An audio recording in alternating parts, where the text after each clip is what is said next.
Bezrat Hashem, un Dvar Torah lichvot Shabbat sur Parashat Behar.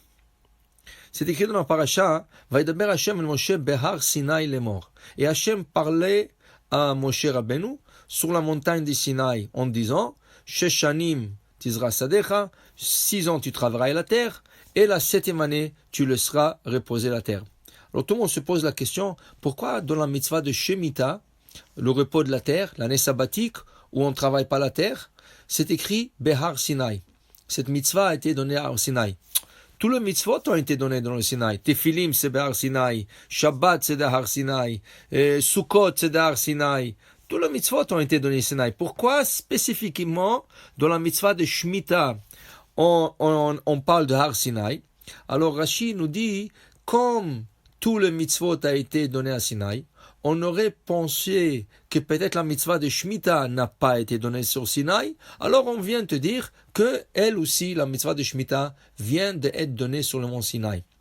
Pourquoi on aurait pensé que cette mitzvah n'a pas été donnée sur Sinaï? Alors le commentateur sur Rashi explique que on revoit que tous les mitzvot ont été répétés dans le 5e livre. Nous avons 4 livres de Torah, Bereshit, Shemot, Vaikra, Bamidbar, et le 5e, c'est le résumé, c'est la répétition de toute la Torah qu'on appelle Mishneh Torah. On voit que tous les mitzvot, presque, ont été mentionnés dans le livre de Devarim, et la mitzvah Shemitah n'a pas été répétée dans ce livre. Alors on aurait pu penser que peut-être la raison pourquoi cette mitzvah n'a pas été mentionnée dans le livre de Devarim, car ça n'a pas été donné à Sinaï. Or que tous les mitzvot ont été donnés à Sinaï, c'est pour ça qu'on les a répétés. C'est pour ça que la Torah vient cette semaine dit Behar Sinaï. La mitzvah de Shemitah, elle aussi, a été donnée à Sinaï, malgré qu'elle n'a pas été répétée une deuxième fois dans le livre de Mishneh Torah, le livre de Devarim. La Torah nous dit qu'il faut travailler 6 ans, ou Bashevi'it, Shabbat l'Hashem, la 7e sera un repos de la terre pour Hachem. C'est pas une question de laisser reposer la terre, c'est une question que Hachem a demandé qu'on laisse reposer la terre. Et quel est le sens de cette mitzvah? Qu'est-ce que cette mitzvah veut nous enseigner? La Emouna.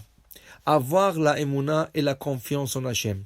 Il y a beaucoup de gens qui disent j'ai la Emouna, mais dès qu'ils sont sur une petite épreuve de parnassa, de voler, de ne pas voler, de tricher, de ne pas tricher, là le Tzara il est très fort. Où est la Emouna?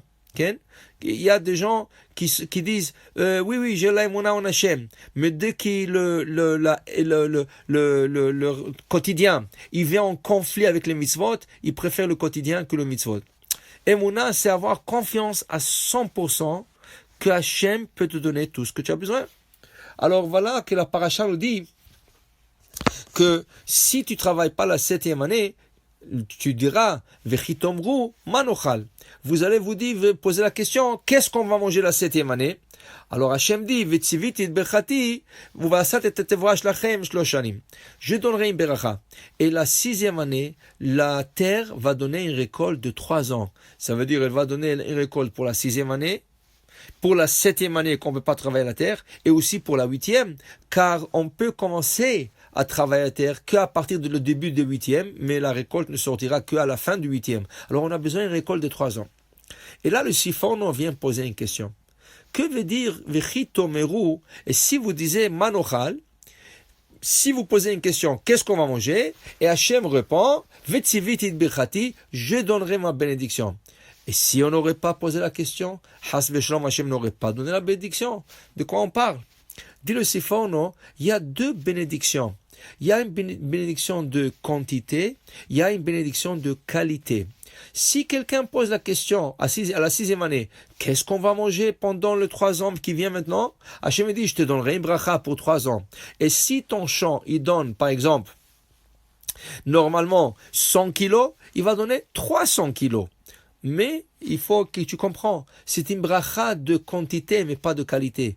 Maintenant tu as besoin de travailler triple pour s'occuper de cette récolte triple qui t'a été donnée. Tandis que ceux qui n'ont pas posé la question et ils ont eu confiance, leur récolte sera la même chose comme toutes les années. 100 kilos.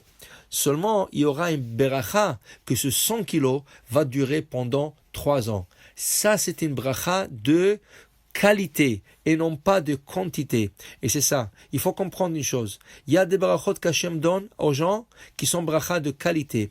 Il y a des brachot qu'Hachem donne aux gens, c'est des brachot de quantité, mais c'est pas vraiment une beracha. La personne doit travailler plus, oui, elle a plus d'argent, oui, elle a plus que tout ce qu'elle a besoin, mais elle n'a pas la qualité de la bracha. La qualité, c'est ce qu'Hachem y donne.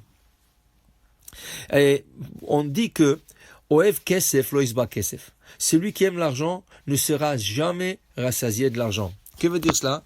Dit le Maharsha. Il y avait une fois un coupeur de bois.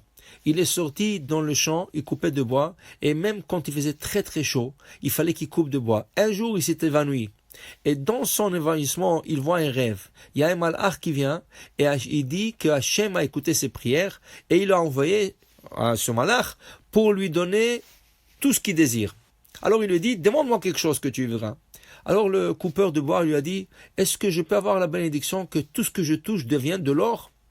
L'ange a commencé à rigoler. Il lui dit, oui, bien sûr, tu peux l'avoir si c'est ta demande. Alors il lui a donné la bracha.